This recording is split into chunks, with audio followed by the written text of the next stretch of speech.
ஐயா ரொம்ப நன்றி, நான் வர்றேன். நில்லு. நீ செங்கண்ணனோட தங்கச்சி தானே?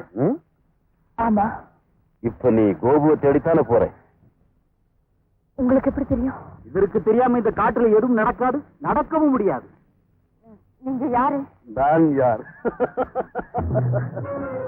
சமயம் உன்னுடைய காதலன். வாய் மூடு. வாயை மூடி நான் பேச முடியாது பெண்ணே.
விட முடியாது.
இந்த முரடனுங்க கிட்ட எப்படி சிக்கல விவரமா சொல்றேன், வாங்க.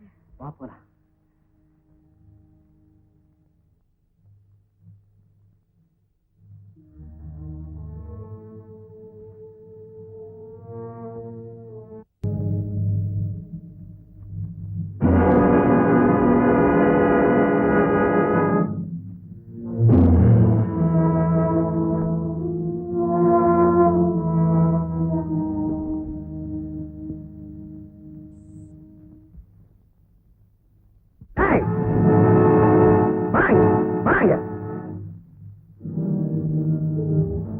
யாரா நீ? என்ன முகமெல்லாம் ரத்தமா இருக்கு? நான் பக்கத்து ஒரு காட்டு வழியா போய்கிட்டு இருந்தேன். ஒரு யானை துரத்துச்சு, தப்பிச்சு ஓடி அந்த பக்கம் கீழே விழுந்துட்டேன். அது சரி, இந்த பக்கமா ஒரு பொண்ணு போறத பாத்தியா? ராணியை தானே கேக்குறேன். ஆமா, என் தங்கச்சி ராணியை தான் கேக்குறேன். எங்க அது இந்த மிருகம் பிடிக்கிறவன் கோபு இல்ல, அவன் கூட போய்கிட்டு இருக்கான். நேர மேலையா போய் சொல்றேன். பழியும் இல்ல பாவம் இல்ல, என் கண்ணால பார்த்தேன்.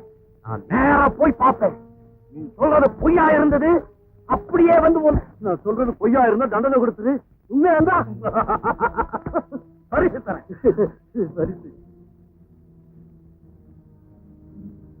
என்னதான் இருந்தாலும் ராணி, உங்க அண்ணன் கிட்ட சொல்லாம நீ வீட்டை விட்டு வந்திருக்கவே கூடாது. அப்படின்னா கதி என்ன ஆகுறது? அவசரப்படாது. உன்னை நான் கல்யாணம் பண்ணிக்க போறது உறுதி. அது நல்ல முறையில நடக்கணும்னு தான் நான் ஆசைப்படுறேன். ஏன்னா இவ்வளவு நாளா பழகி பேசுற ஸ்நேகனுக்கே துரோகம் செஞ்சுட்டான்னு உங்க அண்ணன் என்ன கேவ.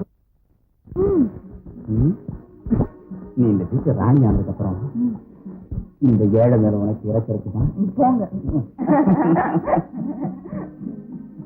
ஐயா சரி சரி, நீ போ. ராணி பாப்பா.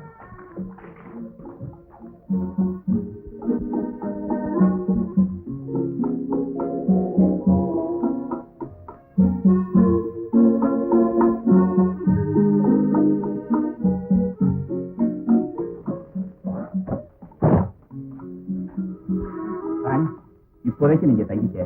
அப்பா வந்ததும் அவர்கிட்டயும் ஒரு வார்த்தை சொல்லிடுறேன். அதுக்கப்புறம் இந்த புள்ளிமான் எங்க வேணாலும் துள்ளி விளையாடலாம். வெற்றி வெற்றி, நான் ஆசைப்பட்ட மாதிரி வெற்றிகரமா உங்க வீட்டுக்கு வந்துட்டேன். எனக்கு எப்படியோ நான் உனக்கு கொண்டு சேர்த்து தரல. ராணி நீ இங்கேயே, நான் கடைக்கு போய் உனக்கு வேண்டியதெல்லாம் வாங்கிட்டு வரேன். அதுக்குள்ள உனக்கு ஏதாவது வேணும்னா கருப்பையா இருக்கலாம், கவனிச்சுக்குவோம். நான் வரட்டுமா?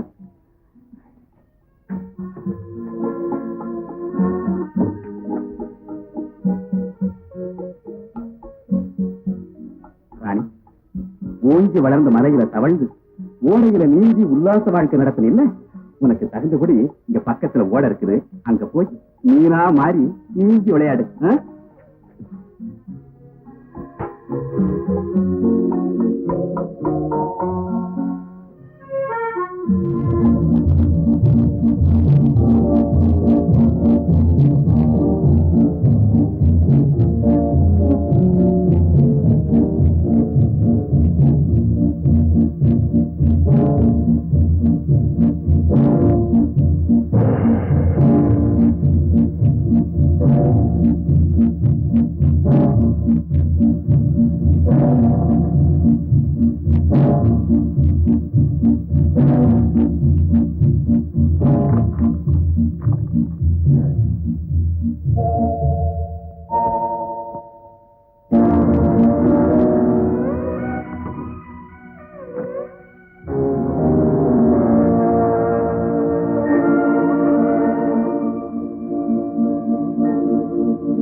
ஆபத்திலிருந்து காப்பாற்று.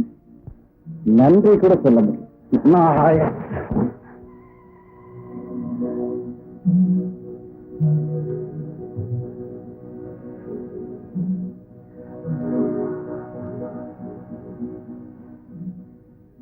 நன்றி சொல்லாட்டாலும் பரவாயில்ல.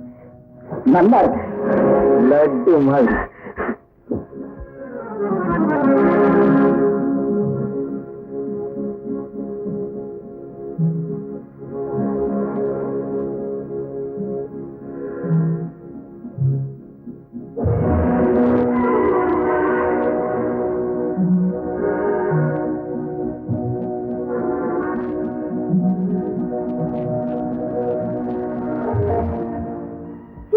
ஒரு மனுஷனா விடடா கைய.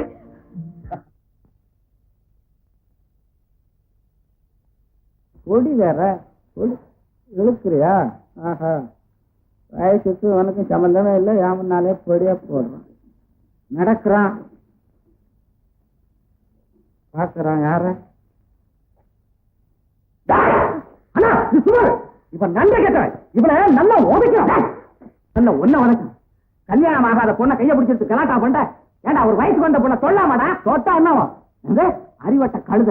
இன்னும் கழுத்துல தாலி கட்டின பய மாதிரி கைய பிடிச்சி எடுத்துட்டு கபைத்தனமா பேசுறியே.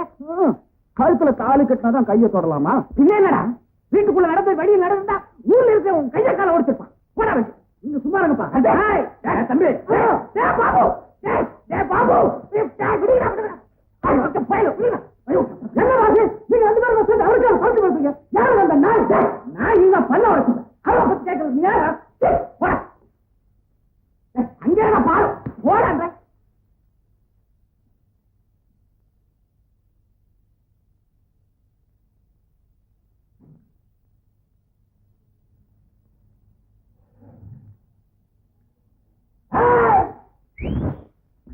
பாவி போயில அப்படிங்கிற மரியாதை விசில அடிக்கிற இருவரும் வாய கழிக்கிறேன் ஓடுற ஆளை பாரு அண்ணன் தம்பி 2 பேருக்கும் சண்டையை மூட்டி விட்டு கழுகு மாதிரி பாத்துட்டு நிக்கிறேன் எனக்கு வர கோபத்தை அடிச்சு கடவா பண்ண அப்பா உங்களை வாடகை அடிக்காது இந்த வீட்டுல ஒரு பொண்ணை கொண்டாந்து நிறுத்தி அதிகப்படுத்தி விட்டு அப்பா அது தப்பா என்ன பண்ண அவ்வளவு சொல்லி சொல்லிவிட்டேன் முதல்ல மரியாதை நீ வீட்டுக்குள்ள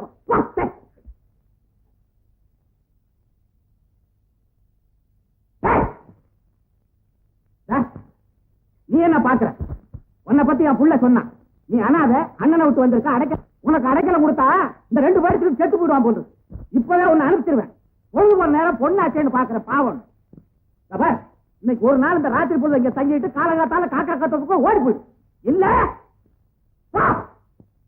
கதவை தாப்பா போட்டு படு சத்தம் இல்லாம இருந்த வீடு ஒன்னால சண்டைக்கடை மாதிரி ஆயிப்போச்சு ஏன் அங்க போய் நிக்கிற போகல கதவை சாத்து தாப்பா போடு ஓட்டியா